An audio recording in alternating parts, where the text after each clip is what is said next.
Hello friends, आज मैं एक नए टॉपिक पे बात करने वाला। आपने थंबनेल में तो देखा होगा कि आज का टॉपिक क्या है।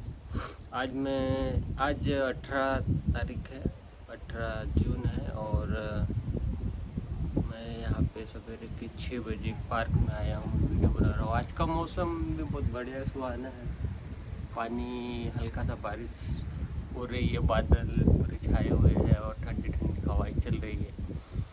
तो इस मौसम में मैं आपको अपना एक्सपीरियंस पहला जॉब जापान का, इसके ऊपर मैं अपना पर्सनल एक्सपीरियंस बताऊंगा। उम्मीद है आपको पसंद आएगा और आपके कहीं ना कहीं किसी न किसी काम में आए और एक आपको इमेज मिलेगी कि जापान में किस तरीके से जॉब होता है, क्या होता है वगैरह। तो शुरू करते हैं आज का वीडियो।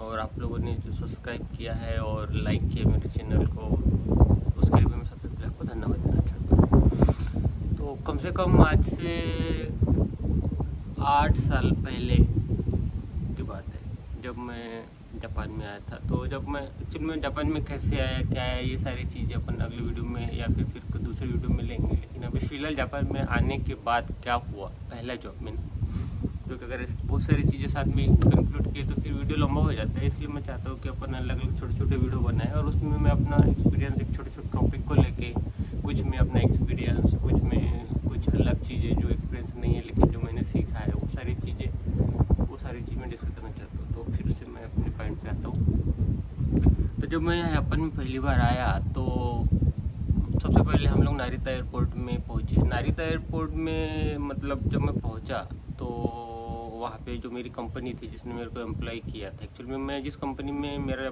सिलेक्शन हुआ था, जिसमें मैं अपॉइंटेड हुआ था, वो एक हाकेन थी। ठीक है, तो हाकेन कंपनी जापान में बहुत ज़्यादा काम करती है। तो अब आप जिनको पता है वो तो ठीक है, पर जिन लोगों को पता नहीं कि हाकेन का क्या मतलब होता है, तो जो हाकेन है ये एक जापानीज वर्ड है और इसका मतलब अगर अपन देखें तो डिस्पैच कंपनी होता है। डिस्पैच कंपनी मतलब वो क्या करती है कि किसी दूसरे कंपनी को अपना मेन पावर सप्लाई करती है। जैसे TCS वगैरह, जो ये भी एक रिसोर्स है। TCS जैसी कंपनी है, लेकिन TCS बहुत बड़ी कंपनी है। तो क्या करते हैं, उसके खुद के प्रोजेक्ट तो रहते हैं लेकिन अपने जो मेन पावर्स है वो किसी दूसरे कंपनी में जाते हैं और उनके प्रोजेक्ट को लेते हैं। उनका पर्टिकुलर किसी जो जॉब है या कोई प्रोजेक्ट है किसी पर्टिकुलर भाग को लेके उसको पूरे टीम के साथ में पूरा करते हैं। लेकिन मेरी जो हाकेन है वो इस तरीके की हाकेन नहीं है। वो कैसी है कि वो क्या करती है कि वो मेन पावर सप्लाई कर देती है और फिर बोलते हैं भाई अभी हमने आदमी तुमको दे दिया है, अभी तुमको इसके साथ में जो करना है, जैसे काम करना है उसके साथ करवाइए, अब इसके बाद ये आपके लिए काम करेगा।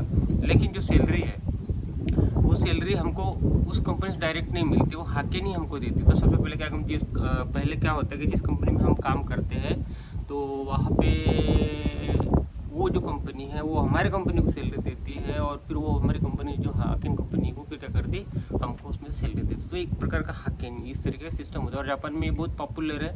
और काफ़ी सारे सेक्टर में, इंजीनियरिंग सेक्टर हो गया, मेडिकल सेक्टर हो गया, मतलब बहुत सारे लोग हाकेन के थ्रू काम करते हैं। इवन मतलब मैक्सिमम लोग तो फॉरेनर लोग रहते हैं, लेकिन जापानीज लोग जो है यहाँ के वो भी इसमें काम करते हैं। तो अभी सबसे पहले हाकेन क्या होती है समझती है। तो मेरी वो कंपनी जो थी वो हाकेन थी। तो जब मैं नारिता एयरपोर्ट में आया तो उन्होंने बताया था कि हम लोग वेट करेंगे। तो हम वेट करने के लिए मतलब लेने के लिए लोग थे। तो मैंने यहाँ देखा, जैसे मैं तो इंडिया से अकेला आया था लेकिन वियतनाम से बहुत सारे लोग आए थे ना। मतलब वियतनाम के जो लोग थे उनमें से कम 29-30 लोग जो थे वियतनामी लोग थे। मतलब कुल मिला के 30-32 लोगों की पूरी टीम आई थी। मतलब मैं इंडिया से अकेला था, वियतनाम बाकी लोग पूरे वियतनाम के थे। वियतनाम से आए, फिर उनको सब लोग को एक कलेक्ट किया गया और वही नारिता एयरपोर्ट जो चिबा प्रीफेक्चर में है वहाँ पे लेके गए। वहाँ पे लेके जाने के बाद में उन्होंने मतलब वहीं से उन्होंने पहले से एक होटल बुक कर रखा था हम सब लोगों के लिए, एक रूम सबके लिए था। तो सबको मतलब वहाँ से होटल लेके गए। होटल में फिर 2-3 दिन वगैरह वहाँ उन्होंने हमको स्टे करवाया। और वो जो 2-3 दिन का स्टे जो था तो उसमें उन लोगों ने हमको क्या किया कि ट्रेनिंग दी पर्टिकुलरली ना। क्योंकि जापान में कैसा रहता है कि जिनको रूल्स वगैरह रेगुलेशंस मालूम नहीं रहते तो वो यहाँ पे कैसे करना है, क्या करना है, क्योंकि बाकी लोगों को तकलीफ नहीं होना चाहिए। और बिना रूल जाने अपन कहीं भी गए तो कुछ मुश्किल हो सकती है, हमको भी मुश्किल हो सकती है, आगे वाले को भी मुश्किल हो सकती है। तो जो गवर्नमेंट रहती है, जो कंपनी हायर करती है, उनको इंस्ट्रक्शन देती है भाई पहले आप उनको ट्रेनिंग दीजिए, ट्रेनिंग देने के बाद फिर उनको यहाँ पे मतलब उनके रूम तक जाने दीजिए वगैरह, छोड़ दीजिए। उसके हिसाब से वो अपने पर्सनली काम करेंगे। तो उन्होंने ट्रेनिंग कंडक्ट करवाया। तो ट्रेनिंग में उन्होंने जो बेसिक बेसिक चीज़ें थी, कैसे करना है, क्या करना है, कैसे रहना है, पोस्ट ऑफिस में कैसे जाना है, या फिर लेटर है तो वो कैसे करना है, मतलब सिस्टम तो काफ़ी नया था इंडिया में और यहाँ के सिस्टम में बहुत फ़र्क है। तो वो सारी चीज़ों को बेसिक ट्रेनिंग दी उन्होंने, और उसके साथ में जॉब के ऊपर में भी ट्रेनिंग दी। जैसे कि आपको जॉब लगा तो ऑफिस में कैसे जाना है, कैसे मतलब ग्रीट करना है, मतलब और उसके बाद में अपने जो एरिया है सीट का कैसे रखना है, इवन कपड़े कैसे पहनना है, बाल कैसे रखना है, ऐसे एकदम बारीक बारीक चीज़ें के लिए उन्होंने एक ट्रेनर को हायर किया था। वो ट्रेनर आया और हम सब लोगों को बाकायदा उसने ट्रेनिंग दिया, और 1 to 1 लोगों को बिठा के भी थोड़ा सा बताया कि कैसे करना है, क्या करना है। तो वो वहाँ तक बात ख़त्म हो गया, हमारी ट्रेनिंग ख़त्म हो गई।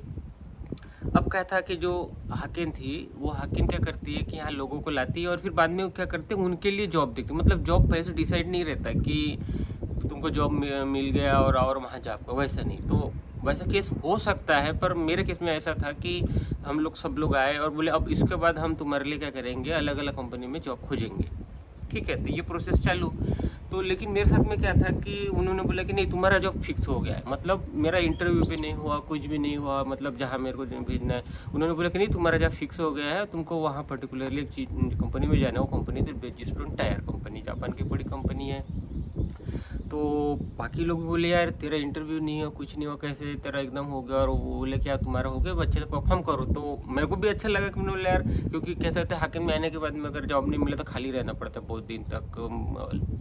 पेमेंट देते हैं उन लोग, लेकिन फिर भी खाली रहना है। और फिर अगर आप बेंच पे बोलते हो उसको, बेंच पे रहना, तो फिर अगर आप बेंच में हो तो सैलरी भी जो पूरी नहीं मिलती, उसमें भी कुछ हाकिम के केस में थोड़ा सा 70% वगैरह डिडक्ट हो जाता है ना, 70% मिलता है, 30% वगैरह डिडक्ट हो जाता है। तो मतलब हाकिम टू हाकिम ये रूल वेरी करता है, पर मैक्सिमम हाकिम में ऐसा सिस्टम होता है। तो अब फिर उसके बाद में ठीक है हो गया, बोले अभी फिर उसके बाद में ट्रेनिंग खत्म हो गई, बोले कि अब तुमको वहाँ जाना है। तो फिर उसके बाद में क्या हुआ कि उन्होंने अपना एक सब लोगों के लिए रूम लेके रख दिया था, मतलब हर व्यक्ति के लिए एक एक रूम, क्योंकि यहाँ अभी रहना है तो रूम तो रहना पड़ेगा ना। तो उन्होंने एक रूम लेओ पैलेस बोलते, तो उन्होंने अरेंज किया। फिर मेरे साथ में एक जो हमारी कंपनी की एम्प्लॉय थी वो आई और उसने हमको रूम तक लेके गई। रूम तक लेके जाते पहले जो रूम की चाबी वगैरह थी ऑफिस में जाके, तो वहाँ से चाबी वगैरह लिए रूम में गए। फिर रूम में जाने के बाद में उन्होंने फिर मेरे को बोला कि ये आपका रूम है। और फिर उस समय में कैसा रूम शुरुआत था तो वहाँ पे बिजली और पानी जो था वो चालू नहीं था। तो उन्होंने बोला कि ये नंबर है, इस नंबर पे तुम फ़ोन करोगे तो वो आएंगे और तुम्हारा सारी सिस्टम जो वहाँ की जो प्रोसेस है साइन वगैरह करके डॉक्यूमेंट को, और फिर वो चालू हो जाएगा। तो फिर मैंने वैसा किया। फिर लोग आए, पानी वाला जो आया उसने अपना डॉक्यूमेंट का साइन वगैरह लिया। मेरा जो कार्ड था, साइरो कार्ड बोलते हैं उसको, वो एक्चुअल में जो कंपनी के एम्प्लॉय थे वो साथ में लेके गए थे सियाकुशो में। सियाकुशो का मतलब होता है कि यहाँ का जो ऑफिस है म्यूनसिपलिटी का, वहाँ लेके गई, पर डॉक्यूमेंट्स वगैरह बनाए, कार्ड बनाए, फिर वो लेके हम आए थे। फिर तो वो मैंने उसको दिखाया, अपने जो बिजली वाला था, पानी वाला था, उसने देखा, साइन वाइन किया, और फिर वो सब चालू हो गया। अब ये हो गया रहने का। उसके बाद में उन्होंने बिस्तर वगैरह का भी अरेंजमेंट किया था। तो वो जो लोग पहले से रहता है उसके अंदर में एक जन के लिए, एक व्यक्ति के रहने के लिए मैक्सिमम जो चीज़ें चाहिए वो रहती है। वॉशिंग मशीन हो गया, टीवी हो गया, रेफ्रिजरेटर हो गया, और चेयर, कुर्सी, टीवी वगैरह जो एकदम बेसिक चीज़ें हैं जो होना चाहिए, एसी है, तो वो सारी चीज़ें थी। फिर अब यहाँ तक तो ठीक है, रहने का पूरा व्यवस्था हो गया। अब मेन आते जॉब के ऊपर में। तो फिर पहला दिन जब था तो साथ में उन्होंने मेरे को लेके नहीं गए एक्चुअल में ना कंपनी में, कि ये कंपनी है। मैं जहाँ रहता था वो टोक्यो में रहता था, तो वहाँ से पास में था, पैदल पैदल भी गए तो 15-1 मिनट का टाइम लगता था, और ट्रेन से भी जा सकते। तो पहला दिन था तो मैं गया वहाँ पे, पैदल पैदल ही गया। तो फिर मैंने पूछा कि भाई ऐसा ऐसा है, मेरा यहाँ पे काम करना है, मेरे को अपॉइंट हुआ हो। तो फिर उन्होंने बोला कि नहीं वाले गेट से। जब मैं थोड़ा दूसरे गेट में गया था तो वहाँ पे इस कंपनी के 2-3 गेट थे, तो मैं मेन गेट में ना जाके दूसरे गेट में। तो फिर उसने बोला कि एक काम करो तुम मेन गेट में जाओ। तो मैं मेन गेट में गया। मेन गेट से फिर उन्होंने जो प्रोसेस है, क्या है, डॉक्यूमेंट वगैरह उधर फ़ोन लगा भाई ये आया है बोल के। तो फिर वो मेरा जो मैनेजर था, मतलब जो होने वाला मैनेजर था उस कंपनी में रजिस्टर, तो वो आया, उन्होंने ग्रीट वगैरह किया, मतलब जो ऐसा तो बोलते हैं उसको। वो करने के बाद में फिर उन्होंने मेरे को लेके, उसके साथ में एक उसका और भी एक लीडर भी आया था, जो टीम लीडर था, जिसके अंडर में मेरे को काम करना था। तो ना वो नहीं आया, मतलब उसने बोला कि वो आज छुट्टी पे है इसलिए मैं अकेला आया हूँ, ऐसा उसने बोला। तो फिर आया, फिर वो बात करने लगा कि कैसे क्या। तो उसने मेरे को बोला, यार तुम तो यहाँ से जापान में 10 साल से हो और तुमको तो यहाँ का सारा चीज़ मालूम ही होगा। तो मैं एकदम शॉक हो गया। उन्होंने बोला 10 साल से मेरे को आए हुए भी 1 हफ्ता के आसपास हो रही, मेरे को कैसे बोल रहे कि भाई 10 साल से है तुम यहाँ पे। तो मैंने बोला नहीं, मैं तो जस्ट अभी 1 हफ्ते के आसपास ही है, मेरे को तो ज़्यादा कुछ पता भी नहीं, क्योंकि स्टार्टिंग में जापानी भाषा N3 पास करके तो आया था मैं, पर प्रैक्टिकली रियल लाइफ में जापानीज लैंग्वेज का इस्तेमाल नहीं हुआ था मेरा, नहीं किया था, उस लेवल पे जापानीज आते नहीं थी। तो वो फिर बोले, मतलब उसने उस टॉपिक को ज़्यादा फिर बोला नहीं कि 10 साल। तो ये इसलिए हुआ कि क्योंकि मैं इंडिया में जब जॉब कर रहा था, तो इंडिया में मैं 10 साल के लगभग एक्सपीरियंस हो गया था मेरा। तो मेरे हाकिन कंपनी ने जो है उनको जो रिज्यूम दिया होगा उसमें से लिखा होगा कि इसको 10 साल का एक्सपीरियंस है। अब तो इसी वजह से उसने सोचा होगा कि ये इसका 10 साल का एक्सपीरियंस है तो ये जापान का ही होगा। उसमें उन्होंने ऐसा मेंशन नहीं किया कि इंडिया का एक्सपीरियंस है बोल के। तो उसने को मतलब उस तरीके से गलत समझ लिया, मिस अंडरस्टैंडिंग हो गई होती। अब यहाँ तक हो गया, फिर अंदर गए, अंदर ऑफिस में आने के बाद उसने बोला कि ये ऑफिस है, यहाँ बैठना, ये चेयर वगैरह उन्होंने अरेंजमेंट कर दी। एक्चुअल में जापान में कैसा होता है कि जब नया व्यक्ति आता है तो उसके लिए पहले से सीट का अरेंजमेंट किया जाता है, सीट का अरेंजमेंट, और उसके लिए कंप्यूटर और जो बेसिक चीज़ें रहती है उस चाहिए, वो सारी चीज़ के पहले से अरेंजमेंट मैनेजर करके रख देता है, उसके लिए सीट रख देता है बाकायदा साफ वगैरह करके। तो मैं गया तो मेरे को बोला ये तुम्हारी सीट है, और एक नेम प्लेट वगैरह बना कर रख देते कि भाई ये नाम आदमी, और पहले से लोगों को बता देते कि आने वाला है करके। तो फिर उसके बाद में मैं गया, सीट पे बिठाया। फिर उसके बाद में डायरेक्ट काम चालू होने से पहले क्या करते हैं कि सबसे पहले वो जनरल इंट्रोडक्शन देते हैं ना कंपनी के बारे में, और हम जिस डिपार्टमेंट में काम करने वाले उस डिपार्टमेंट के बारे में बताते हैं भाई ये डिपार्टमेंट क्या करने वाला है, इसमें एक्चुअल में रियल वर्क कौन सा होता है, और फिर उसके बाद में तुमको कौन सा काम करना है, ये सारी चीज़ें पहले एक मीटिंग के थ्रू बताते हैं। वो वाली मीटिंग मेरी हो गई। मीटिंग होने के बाद में फिर मेरे को बोला कि तुम्हारे साथ में एक और दूसरा आदमी काम करेगा और तुमको इसके साथ में काम करना है, और कुछ भी प्रॉब्लम रही तो उनको पूछना। तो मेरे टीम में एक्चुअल में 3 मेंबर थे। तो एक तो जापानीज ही था, जो मतलब एक्चुअल में मैं जिस डिपार्टमेंट में काम करना था मेरे को, वो डिपार्टमेंट जो था एनालिसिस का काम था, मतलब टायर के जो एनालिसिस होता है, मतलब उसकी स्ट्रेंथ, उसका मतलब अगर टेम्परेचर पे कैसे करेगा। तो एक्चुअल में सॉफ्टवेयर्स होते हैं, वो सॉफ्टवेयर के थ्रू अपन उसमें क्या करते हैं कि डेटा देते हैं, और फिर उसके साथ एनालिसिस होता है, और फिर हमको रिजल्ट मिलते हैं कि भाई क्या है क्या नहीं है। जो डेवलपमेंट R&D, एक्चुअली वो R&D टेक्निकल सेंटर था, मतलब ब्रिजस्टोन का। तो वो टेक्निकल सेंटर जो था, मतलब उसको वहाँ पे मेरा हुआ था ना, इस तो टेक्निकल सेंटर के अंदर में फिर उन्होंने मेरे को बताया कि क्या करना है। तो उसमें जो सॉफ्टवेयर मेरे को काम करना था वो हाइपरमेश था। तो हाइपरमेश जो सॉफ्टवेयर था उसके बारे में मेरे को जानकारी ज़्यादा नहीं थी, मतलब थी ही नहीं, क्योंकि इंडिया में मैंने जब ट्रेनिंग किया था तो मैंने काफ़ी सारे सॉफ्टवेयर के बारे में पढ़ा था। तो उसमें लेकिन एनालिसिस का सॉफ्टवेयर जो था ना वो ज़्यादा नहीं था, सिर्फ एक एनसिस करके सॉफ्टवेयर था। तो उसके बारे में वो भी बेसिक ट्रेनिंग थी, मतलब डीप में ज़्यादा पता नहीं था, और बहुत ज़्यादा ट्रेनिंग नहीं थी उसकी। और जो मेन ज़्यादातर ट्रेनिंग दिए थे हमको, जो मैंने किया था इंडिया में, तो वो मतलब मॉडलिंग सॉफ्टवेयर थे उसमें, मतलब ऑटोकेड हो गया, कैटिया, प्रोई और NX और सॉलिड वर्क, इस तरीके के सॉफ्टवेयर थे, और कुछ कैम के सॉफ्टवेयर थे। लेकिन यहाँ पे एनालिसिस का सॉफ्टवेयर था, और वो हाइपरमेश था, और जिसके बारे में मुझे ABCD भी मालूम नहीं थी। तो फिर भी अब एक सॉफ्टवेयर आता है तो दूसरा आसानी से सीख सकते हैं, ऐसा तो इमेजिन किया जाता है। तो मैंने बोला ठीक है मैं करूँगा। तो मेरे टीम में मैं था, और एक मेन जो मतलब उस कंपनी का प्रॉपर एम्प्लॉय जो था वो था, और एक मेरे जैसा ही हक्किन वाला जो था वो व्यक्ति था, वो कोरियन था। तो हम 3 लोगों की टीम थी। तो वो जो जापानीज़ जो व्यक्ति था ना, वो थोड़ा सा, फिर जैसे मैं यहाँ पे काम करने गया तो मेरे को पता चला कि वो जो थोड़ा सा मानसिक रूप से ना कुछ बीमार था। अब एग्जैक्ट रीज़न क्या है वगैरह तो मालूम। तो वो बीच बीच में बहुत छुट्टियाँ लेता था, तो फिर छुट्टियाँ लेने की वजह से काम कैसे करना है क्या करना है कुछ समझ में भी नहीं आता था। और वो जो दूसरा व्यक्ति था जो मतलब कोरियन था, तो वो भी हाकिन का था, तो उसको भी बहुत ज़्यादा मालूम नहीं था, लेकिन वो थोड़ा पुराना हो गया था, उसको मालूम था कि भाई कैसे करना है क्या करना है। तो फिर वो मेरे को बताता था। तो इस तरीके से चल रहा था। और उसके बाद में क्या हुआ, अचानक वो आदमी जो जापानीज था वो आना उसने बंद कर दिया कंपनी में। ठीक है, फिर बाद में पता चला कि उसकी जो मानसिक स्थिति है वो ख़राब है, और इसकी वजह से अब वो मतलब बहुत लंबी छुट्टी पे गया है। मतलब अभी लंबी छुट्टी बोले मतलब 1 महीना तो हो गया था वो आ नहीं रहा था कंटिन्यूसली। अब उसके बाद में भी कितने दिन तक नहीं आएगा ये कुछ अनसर्टेन था। तो अब वो नहीं होने पर काम तो करना था। अब क्या था कि अब वो नहीं था और काम करना था, तो अब उसके बाद में ये था कि जो वहाँ का कोरियन व्यक्ति था उसने जो कुछ सीखा था, जितना सीखा था उसी लेवल पे काम हो सकता था, तो फिर उसके साथ में काम कर रहा था। वो मेरे को बताता था क्या करना है क्या नहीं करना है, मैं करता था। काम सीखने में तो टाइम लग रहा था। और जापनीज़ भी जो था कि अभी शुरू में हम लोग आए थे, मैं आया था तो जापनीज़ भी मेरे को पूरी 100% नहीं आ रही थी। वो बोलते थे लेकिन मेरे को समझ में भी नहीं आ रहा था।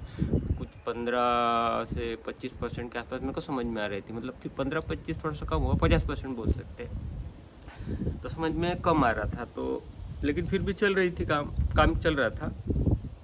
अब क्या हुआ कि अचानक से एक दिन मतलब अचानक से क्या हुआ कि वो जो मतलब कोरियन जो व्यक्ति था, काम कर रहा था मेरे साथ में, लड़का ही था, कम उम्र का था, शादी वगैरह उसकी हुई नहीं थी। तो वो अचानक से गायब हो गया। गायब होना इन द सेंस ऑफिस से चला गया। फिर बाद में पता चला कि वो इसीलिए गया क्योंकि उसका जो रहने का वीज़ा था वो वीज़ा एक्सपायर हो गया था, और उसके बाद में भी वो रह रहा था। मतलब जापान में ये तो क्राइम है एक्चुअल में।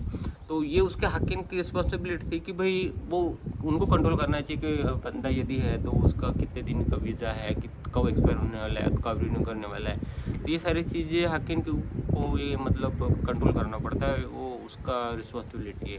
तो इसके केस में क्या हो गया था कि एक्सपायर हो गया था, और ये मतलब ऐसे ही काम करता, उसको तुरंत बुलाए। और अब बुलाने के बाद में उधर क्या प्रोसेस किए वो तो पता नहीं, क्योंकि जापान में मतलब प्राइवेसी रहती, बहुत सारी चीज़ें आपको पता नहीं चलती। जो आपके काम की है और जो आपके लिए ज़रूरी है उतनी चीज़ बताते, सारी चीज़ नहीं बताते। अब वो तो चला गया। अब मैं इस टीम में अकेला पड़ गया। अब मेरे को उतना कुछ आता नहीं था, क्योंकि मेरे को ज़्यादा दिन हुए नहीं थे ना, 1-2-3 महीने, मतलब 3 महीने नहीं हुए थे एक्चुअल में। तो अभी 2 महीने वगैरह में क्या मैं कितना सीख जाऊँगा। अब जितना सीखूँगा उतना करूँगा, लेकिन वो पर्याप्त नहीं था क्योंकि करना था काम बहुत सारा था। तो फिर उसके बाद में हुआ ऐसा कि मेरा जो वहाँ का जो कॉन्ट्रैक्ट था ना, एक्चुअल में वो 3 महीने का कॉन्ट्रैक्ट था वहाँ पे। तो 3 महीने का कॉन्ट्रैक्ट ख़त्म होने के बाद मतलब उसको उन्होंने मेरा कॉन्ट्रैक्ट को रिन्यू किया, और फिर मेरा वहाँ से कॉन्ट्रैक्ट ख़त्म हो गया। तो मेरा वहाँ से जॉब ख़त्म हो गया। तो फिर मेरे को मैनेजर ने बुलाया, बोले ऐसा ऐसा है, अभी तेरा कॉन्ट्रैक्ट अपन ख़त्म करेंगे, और उसमें रीज़न ये डालेंगे कि तेरे को जापनीज़ नहीं आ रही थी। मतलब मेन रीज़न कि भाई इसका कॉन्ट्रैक्ट हम इसलिए ख़त्म कर रहे हैं कि इसको जापनीज़ नहीं आती। तो उसने मेरे को अलग से एक सेपरेट रूम में ले गया और उसने मेरे को एक्सप्लेन किया कि ऐसा ऐसा है, हम लोग ऐसा करने वाले हो। मैनेजर मेरे को पता है, मैं भी मतलब शौक ही हो गया था, क्योंकि पहला जॉब था और इस तरीके से तो मेरे तो एकदम असहज हो गया। लेकिन अभी मैं कुछ बोल नहीं सकता, अपने हाथ में तो कुछ भी नहीं था। तो मैंने ठीक है बोला। उसके बाद में उन्होंने फिर वो मेरे से पर्सनली एक अलग मीटिंग किया सेपरेटली, उसमें 2 ही लोग थे हम। और फिर उसके बाद में उन्होंने दूसरी मीटिंग ली, उसमें जो हमारे ग्रुप के जितने भी लोग थे, मतलब मैं जिस ग्रुप में काम करता हूँ उसके अलावा भी कुछ जो आसपास के लोग थे, वो पूरे टीम के लोग ना, पूरे ग्रुप के लोगों को ले गया। फिर उनको बताया कि भाई ऐसा ऐसा इसका कॉन्ट्रैक्ट अपन यहाँ से ख़त्म करते हैं, अब ये इसके बाद में यहाँ से जाएगा।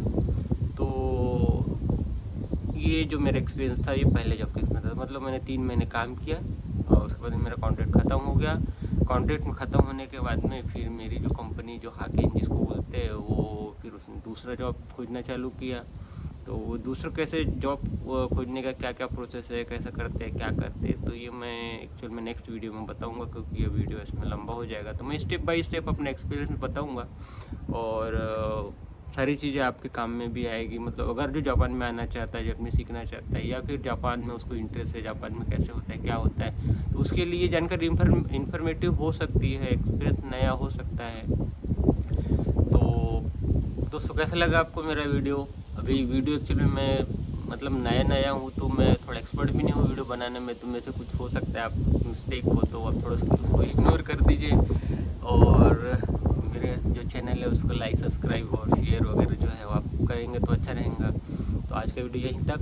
गुड बाय, सायोनारा, थैंक यू वेरी मच।